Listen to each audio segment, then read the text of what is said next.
Bom, hoje a gente não tem bloquinho de carnaval passando na rua, não tem máquina de lavar roupa funcionando, mas temos esta péssima luz por conta do horário, o que prova minha total falta de talento para ser youtuber da terceira idade, não é mesmo? Mas enfim, nesse vídeo eu vou falar de dois assuntos, que eu acho que são dois assuntos que dariam vídeos muito curtinhos e que eu posso juntar num mesmo. O primeiro assunto, eu queria fechar os dois vídeos que eu fiz nas 2 semanas anteriores sobre a gente assumir a responsabilidade pela nossa vida e sair da zona de conforto, com uma história que eu li essa semana, que é a história da vaquinha. Que é o seguinte, um mestre e o discípulo dele, um menino super jovem, estavam viajando e passaram por uma casinha, um casebre, um lugar rural, na verdade, bem deserto, não tinha cidade perto, não tinha fábrica, loja, vila, nada. Tinha umas casas aqui e ali espalhadas pelo lugar. E eles passaram por uma dessas casas e precisaram pernoitar, então bateram na porta, foram bem recebidos pela família que morava lá, que era um pai, uma mãe e 3 filhos, crianças de diferentes idades. Uma casa super pobrinha, super simples, todos vestidos assim com roupas bem velhas, remendadas, todos sem sapato. Só que cada um tinha um par de sapatos, só que usavam quando precisavam ir até a cidade, que era a uma certa distância dali.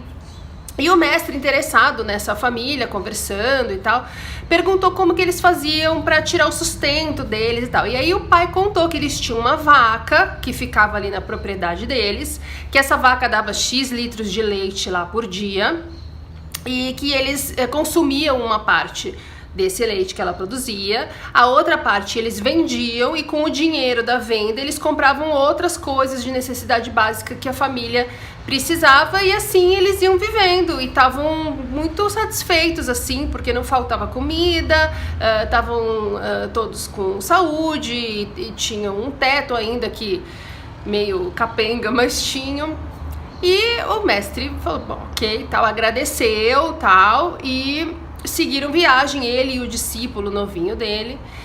E aí, quando eles estavam se afastando um pouquinho da casa onde eles tinham pernoitado, o mestre falou pro jovenzinho lá, o discípulo dele, falou assim, acha essa vaquinha, leva ela até o precipício e empurra ela lá de cima. O menino ficou chocado, falou, como assim, gente, pelo amor de Deus? Mas, sendo discípulo daquele mestre, ele sabia que tinha aí uma intenção do cara por trás disso, que ele não estava conseguindo entender no momento. Foi, procurou a vaquinha, levou a vaquinha até a beira do precipício, empurrou a vaquinha lá de cima, a vaquinha acabou a vaquinha, morreu lá embaixo. Só que o menino, ele ficou muito chocado com isso e com muita culpa. Passou muitos anos e ele não tinha conseguido se perdoar ainda por ter feito isso e nem perdoar o mestre dele por ter feito ele fazer isso.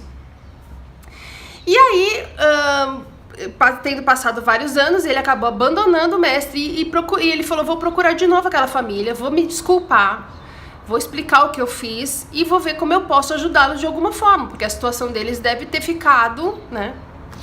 E aí, ele chegando lá, perto na região ali da casinha, ele viu que continuava sendo deserto, que continuava a paisagem muito igual, mas no lugar daquela casinha tinha uma casa maior, mais bem construída, e ele ficou com medo sobre o que poderia ter acontecido com a família que ele conheceu, mas, na dúvida, até para pedir informações, bateu na porta dessa casa, que estava no lugar da outra, e se surpreendeu porque ele foi recepcionado pelas mesmas famílias, pelas mesmas pessoas da mesma família, as crianças mais crescidas, todos melhor vestidos, com sapatos, a casa maior, mais bem construída, mais estável, mais equipada.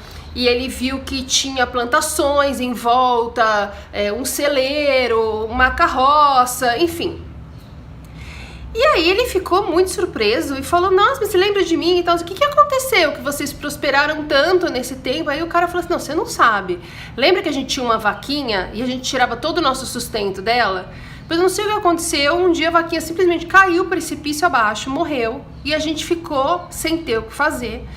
E por conta disso a gente precisou se virar e acabamos descobrindo talentos que a gente nunca imaginou que a gente tivesse. E com isso a gente foi desenvolvendo outras atividades, outros trabalhos e conseguindo ganhar dinheiro de outras formas. E hoje a gente está muito melhor de vida. Se não fosse a vaquinha ter morrido, a gente não teria evoluído, porque a gente teria continuado ali tirando o nosso sustento da produção de leite da vaquinha. E era um medo até que a gente tinha, se um dia essa vaquinha faltasse, como a gente faria, mas aí Deus deu a resposta, porque a gente acabou descobrindo várias maneiras de ganhar dinheiro que a gente nunca tinha sequer imaginado.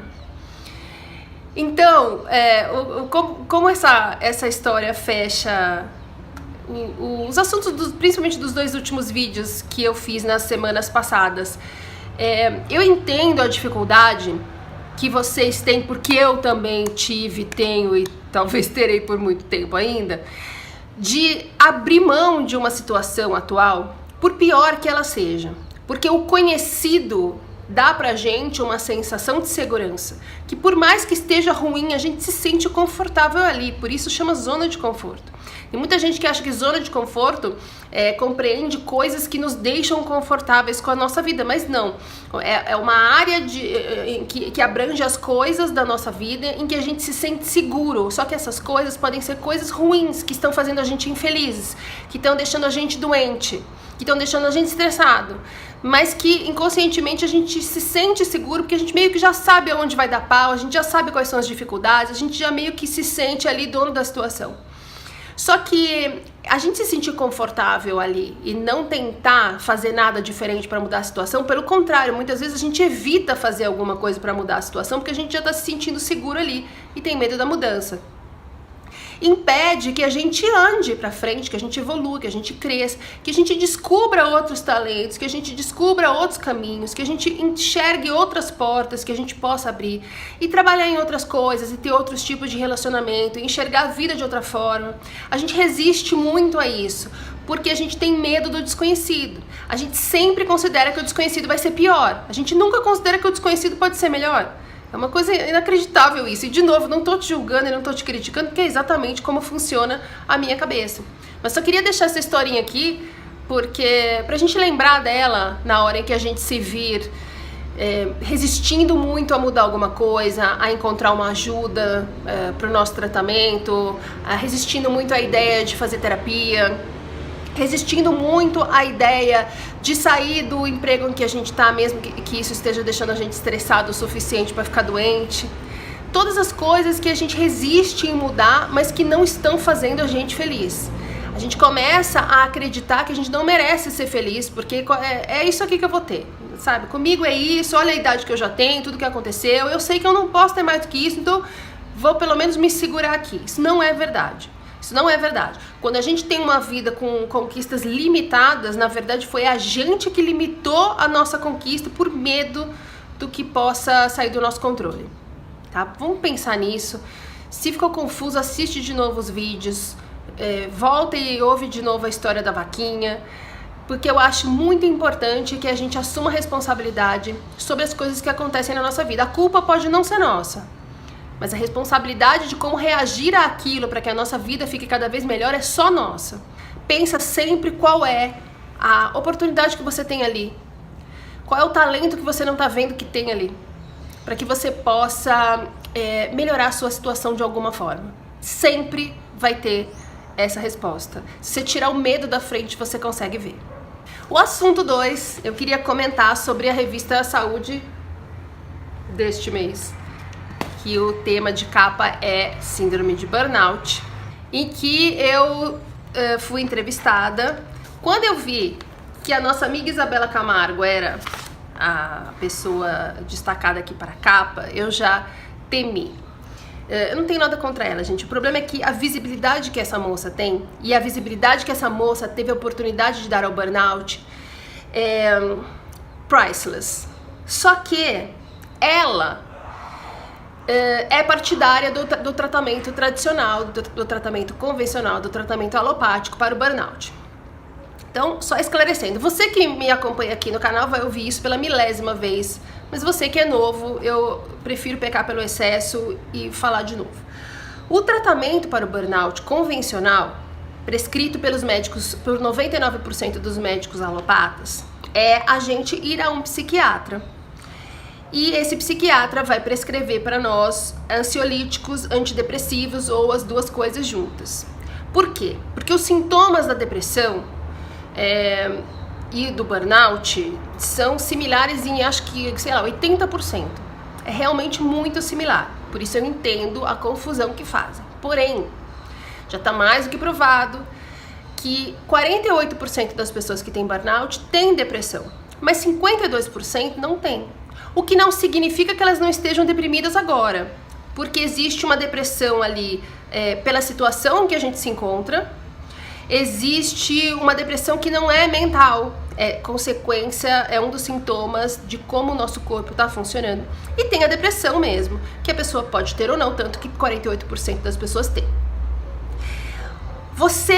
E é isso que ela defende, é isso que a Isabela Camargo defende, fiz assim porque a revista tá aqui do ladinho, é isso que a Isabela Camargo e 99% dos médicos alopatas defendem, na verdade, o preconceito que existe em relação à doença, porque eles tratam como se a gente estivesse com depressão, eles fazem um tratamento para a depressão.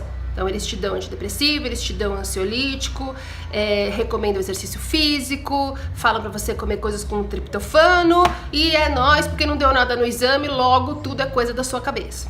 Esse tratamento convencional, ele vai fazer você se sentir melhor, é claro, porque ele vai dar uma segurada de onda nessa depressão, nessa ansiedade que a gente fica quando a gente se vê nessa situação e as pessoas não acreditam na gente, dizem que é frescura, dizem que a gente tá querendo chamar atenção, que é mimimi, que a gente tá aí com preguiça e tal. Isso daí, claro que abala o nosso emocional, que já tá completamente maluco nessa altura, né? Só que a gente não vai sarar, porque ninguém tá tratando o burnout. Eles estão tratando uma suposta ou uma verdadeira depressão e um transtorno de ansiedade. Quando a gente vai no médico ortomolecular ou num médico integrativo que é alopata, mas que lança a mão de uma medicação ortomolecular, homeopática, enfim, por isso ele é integrativo, não são todos os integrativos que veem a coisa dessa forma, mas a maioria. Quando a gente faz um tratamento desse gabarito, ele vai reverter, ele vai consertar o que o estresse estragou no seu corpo. Então o nosso corpo começa a funcionar de uma outra forma, é tipo um modo de sobrevivência, né? A suplementação ortomolecular, as mudanças que a gente vai fazer no estilo de vida, na nossa alimentação e tal, isso tudo vai meio que fazer vai fazer o corpo voltar a funcionar da maneira correta, coisa que sozinho ele não consegue mais, porque ele ficou muito tempo precisando trabalhar nesse modo de segurança para que a gente sobrevivesse diante daquela quantidade de estresse absurda que o corpo está sendo submetido. Se você for na playlist básico do básico, vou deixar aqui em cima, e assistir lá o que é fadiga de adrenal, eu explico melhor sobre isso, e lá também tem links para vídeos de médicos explicando obviamente muito melhor do que eu. Na hora em que você opta em fazer o seu tratamento com o psiquiatra, você não vai sarar. Desculpa, mas essa é a verdade. Você não vai sarar. Se você tiver depressão, você precisa ir a um psiquiatra também. Tá? Porque você vai tratar a depressão com ele, mas o seu médico ortomolecular vai tratar o seu burnout. E aí temos o problema de como a medicina ortomolecular é vista por todos. As pessoas não entendem a medicina ortomolecular como uma coisa que possa dar certo, porque a gente foi educado, a nossa cultura é assim. A única coisa que pode nos tratar, nos curar, é a medicina alopática. São os remédios que são fabricados pelos laboratórios e, enfim, e é isso que é convencionado como sendo a medicina real, a medicina que dá certo. Eu não sou contra médico, muita gente acha, você é contra médico. Eu não sou contra os médicos, mas no caso de um burnout e em outras coisas que eu não vou saber citar, porque de novo, eu não sou um profissional da saúde, minha experiência é de burnout. No caso de um burnout, é preciso sim que haja um tratamento não alopático, porque o alopático é antidepressivo. Tem muita gente que fala, mas a medicina ortomolecular não é reconhecida pelo Conselho Regional. Gente, se você não se sente segura indo ao médico ortomolecular, não vai. Eu não sou embaixadora da medicina ortomolecular. Eu só tô dizendo que pela minha experiência, pelo 1 milhão de pessoas que falam comigo todos os dias sobre isso, sobre todas as milhões de perguntas que eu fiz pro meu médico e que ele me explicou com detalhes como funciona, de todas as coisas que eu li e pesquisei, minha conclusão é que você tem que ir no médico ortomolecular, que é isso que vai fazer o seu corpo se recuperar do estrago que o estresse fez fisicamente em você. O que não invalida a parte do tratamento que compreende terapia. Nisso os alopatas e os ortomoleculares estão em total acordo, porque é necessário sim que a gente faça terapia. Vamos então à reportagem da revista Saúde. Eles explicam, dão exemplos, é tudo muito bacana, recomendo que você leia. Se você não comprar no jornaleiro, daqui a pouco com certeza vai ter disponível no site deles. Só que no final, tem até um teste aqui para você ver quanto estressado você está. Só que no final eles falam aqui, burnout tem tratamento.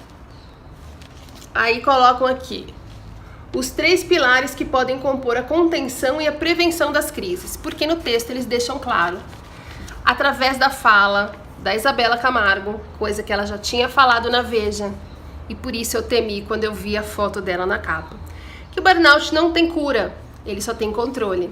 Ela mesma já disse que quando ela vê que tá se estressando, ela para, respira, faz uma meditação, né? Desestressa e segue a vida. Eu não acho que ela fale isso por maldade, porque é louca, ela fala isso com toda a sinceridade no coração dela, porque é isso que ela viu que dá certo com ela. Assim como eu falo com toda a sinceridade no meu coração, a única coisa que eu vi que deu certo comigo e com quem tá à minha volta. Só que quando você considera o tratamento alopático de antidepressivo como sendo o tratamento para o burnout, você vai chegar à conclusão que o burnout não tem cura. Porque se o tratamento não é correto, ele não vai te curar. Só que tem cura, gente. Só que não adianta eu explicar, eu dar o contato do meu médico para a revista, porque eles não vão publicar a visão de um ramo da medicina que não é considerado pela maioria. Entendeu? Eles vão colocar aqui a opinião do meu médico, que até os meus amigos às vezes acham que eu tô indo num pajé, num xamã, acham que o cara é louco. Agora, se você vai lá, conversa com o cara, você faz dele o médico da sua vida pro resto da sua vida. Mas o problema é que as pessoas não chegam lá para conversar com o cara. Elas deixam todos os preconceitos pegarem ela no meio do caminho e desviarem para o tratamento convencional, que as pessoas à sua volta vão insistir para que você faça, porque comprovadamente é o único que existe, porque vive a medicina convencional. De novo, eu não sou contra médico, gente. Se eu me descobrir com uma doença, por exemplo, como com câncer, eu não vou tratar no médico ortomolecular. Eu vou no médico ortomolecular como um complemento, é óbvio, mas eu irei num oncologista. Eu farei quimioterapia ou o que precisar para fazer, tá? Eu não tô defendendo que a gente cure todas as nossas doenças com chazinho, não é isso. Não é isso mesmo, tá? Tanto que o meu médico, sendo integrativo, teve uma parte do meu tratamento que eu tomava um remédio alopático, sim, e vou te dizer hardcore, tá? Que tinha uma faixinha preta ali. Mas se é necessário, ele me explicou o porquê. Eu entendi por que não. Eu defendo aqui que a gente faça o tratamento que faz com que a gente sare. E não porque é uma linha da medicina ou outra. Não é isso, tá? Só quero deixar claro que burnout não sendo uma depressão, o tratamento não é o mesmo. É isso. Bom, o que eles falam aqui no tratamento? Psicoterapia, certíssimo. Fundamentalíssimo. É preciso fazer terapia para se tratar do burnout. Se você não fizer terapia, não adianta você fazer nada, porque você vai fazer o seu tratamento médico, que vai fazer com que o seu corpo vá se consertando dos estragos que o estresse fez até aqui, mas você vai continuar gerando estresse para o seu corpo.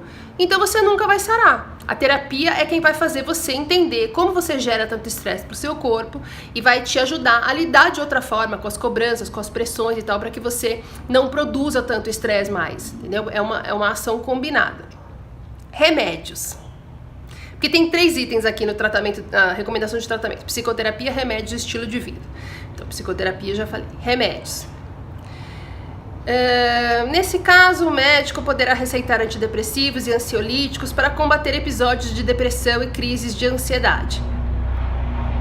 Como a falta de sono ou mesmo distúrbios que atrapalham um repouso pleno podem estar envolvidos com o quadro, o profissional também poderá avaliar a indicação de medicamentos que melhorem a qualidade do descanso noturno, essencial para repor as energias. Ou seja, o cara vai te dar antidepressivo e remédio para dormir, que vicia, inclusive. Mas enfim, eu sou contra esse tratamento para burnout. Isso aqui é um tratamento de contenção do horror, para não piorar mais ainda, mas não sara. Você não sara fazendo um tratamento à base de antidepressivo, de ansiolítico e de remédio para dormir, tá? Talvez você precise em algum momento do processo de um remédio para dormir. Eu tomo, não é alopático, mas eu tomo remédios para me ajudar a dormir. Um é homeopático, o outro eu não sei exatamente o que é tipo uma tintura, é uma coisa natureba também. É uma combinação de naturebices. E, de novo, o antidepressivo e o ansiolítico pode ser necessário sim no seu tratamento. Depende do nível de depressão e de ansiedade que você tenha, de como aquilo atrapalha ou não. Mas isso é paralelo ao tratamento ortomolecular, tá? No meu caso, por exemplo, nas minhas fórmulas que o meu médico passa, tinha no início mais do que agora. Deve ter agora, mas não sei, no começo tinha bastante. Fórmula, como é que chama, que tem na fórmula, ingredientes lá da fórmula, suplementação, para segurar a onda da minha ansiedade, da minha depressão, que não tem como não ser altas quando você tá no início do processo. Ainda mais eu que vinha de 3 anos de médicos falando que eu não tinha nada, de pessoas falando que eu era fresca, né? Até tratamento errado eu fiz, já contei aqui, que me fez piorar bastante. Então a minha situação emocional era a pior possível. Mas eu não fui diagnosticada como tendo depressão e nenhum transtorno de ansiedade. Então se eu tivesse ido fazer o tratamento num psiquiatra, isso teria me dado talvez um conforto num primeiro momento, mas a falsa sensação de que eu estava fazendo o tratamento certo e eu não ia simplesmente sarar. Ah, Roberto, mas você não sarou ainda. Ainda, meu amor. Ainda. Estilo de vida, concordo plenamente. O estilo de vida e a terapia, concordo plenamente que é preciso ser revisto, a gente precisa aprender, mudar, se esforçar, pensar de outra forma. Não sei se eles mencionam aqui meditação, essas coisas, deve ter. Não tem. Aqui no estilo de vida, mas olha como começa bem. Depende muito de nós evitar e vencer o burnout. E alguns hábitos são encorajados por estudiosos e pessoas que passaram pela experiência. Anote aí. Procure não trabalhar mais de 8 horas por dia, tente fazer intervalos de até 15 minutos. São aquelas recomendações, fuja do álcool e das drogas, recomendações básicas que valem mais pra gente evitar e depois de passado a parte mais horrorosa do trecão, do burnout, quem teve também, para ajudar a gente a controlar, a nos adaptar de novo a uma vida normal, evitando que a gente fique doente novamente. Então, gente, você vê, por mais bem embasado e por mais bem escrita que seja a reportagem, a matéria, em um veículo que é reconhecido como sendo crível e bacana, sempre o preconceito sobre o burnout vai vencer. Porque, de novo, quando você entende que o tratamento do burnout é o tratamento para depressão e isso faz com que o burnout não seja curado, sai daí uma conclusão de que burnout não tem cura. E essa forma de enxergar o burnout como sendo parecido com, sendo a mesma coisa que depressão, traz para o burnout o mesmo preconceito que as pessoas que têm depressão sofrem, e ainda por cima a projeção delas, das frustrações que elas têm na própria vida profissional para cima da gente. Então, se ela não está bem, se ela está sobrecarregada, se ela está estressada na vida profissional dela e vê a gente ficando doente, a conclusão dela é: como você é fraco, todo mundo tá dando conta e você não. Então o preconceito vai ficando cada vez mais fortalecido. É por isso que eu fico falando da Isabela Camargo, porque ela teve lá o seu treco de burnout, light, mas teve um treco que ela precisou ser afastada do trabalho. Só que 2 meses depois ela já estava se sentindo bem o suficiente para voltar a trabalhar. Foi demitida e aí que começou a visibilidade dela. Mas ela já estava de novo fazendo outros tipos de trabalho, palestras, viajando. Quem teve treco de burnout sabe que a coisa não é assim tão rápida. E por conta dessa trajetória dela, a conclusão dela foi: então é isso, a gente faz terapia, a gente toma um eventual antidepressivo, a gente se controla na hora em que percebe que a coisa tá pegando e assim a gente segue a vida inteira. Não concordo.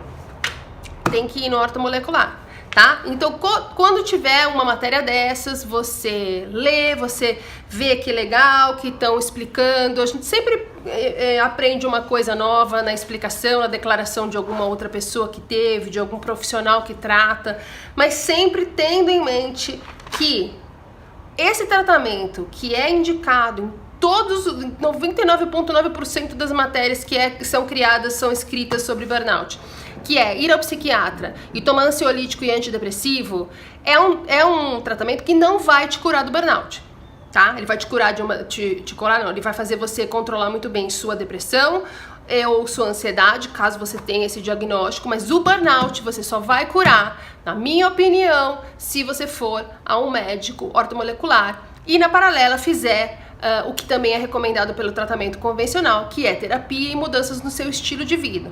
Sempre eu recomendo também que na paralela disso tudo, se você achar que faz sentido para você alguma terapia complementar, meditação, um reiki, um theta healing, o que fizer sentido para você, além também de, dependendo da sua religião, o que você consiga se apoiar ali, que você faça. Tudo é válido, tá? O que não pode é ir pro psiquiatra e ficar tomando antidepressivo e acreditando quando ele fala que você não sara porque não quer. Tá? É isso que é a essência do meu canal.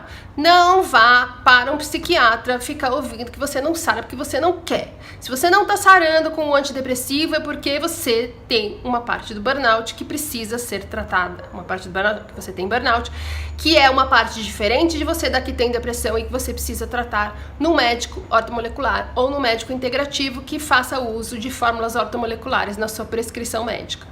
Ok? E mais terapia, e mais o que fizer sentido pra você das coisas complementares, tá? E no médico ortomolecular não é ir no pajé, não é ir no xamã, não é a mesma coisa de tomar um passe. O cara não tá lá pra fazer gente rica emagrecer com suplementação de vitamina. Tudo isso é ignorância que é falada por aí a respeito da medicina ortomolecular, assim como também por aí é falado com ignorância a respeito do que é o burnout. Frescura, mimimi, quer chamar atenção, arrumou desculpa para não trabalhar, né? Você sabe. Tudo isso é ignorância, tudo isso é preconceito. Então, por que você acha um absurdo falarem pra você que é frescura, mas acha que faz sentido falar que o legal é ir num psiquiatra porque todo mundo tá insistindo pra você ir, mesmo você sabendo que não tá adiantando? Pense sobre isso. Sim, fico meio puta. Fico meio puta porque a gente explica, a gente dá contato pro médico, a gente dá exemplo, a gente fala, olha, fulano, fala com o fulano, fala com o Beltrano, minha trajetória é essa, é aquela, mas não adianta. O que vai ganhar sempre é o senso comum. O senso comum é medicina alopática, é a única que dá certo. O resto é tudo terapia complementar, coisas alternativas que sozinhas não funcionam. Pena, né? Mas tem coisas que realmente a medicina alopática funciona e a ortomolecular não vai resolver, e no caso do burnout é o contrário.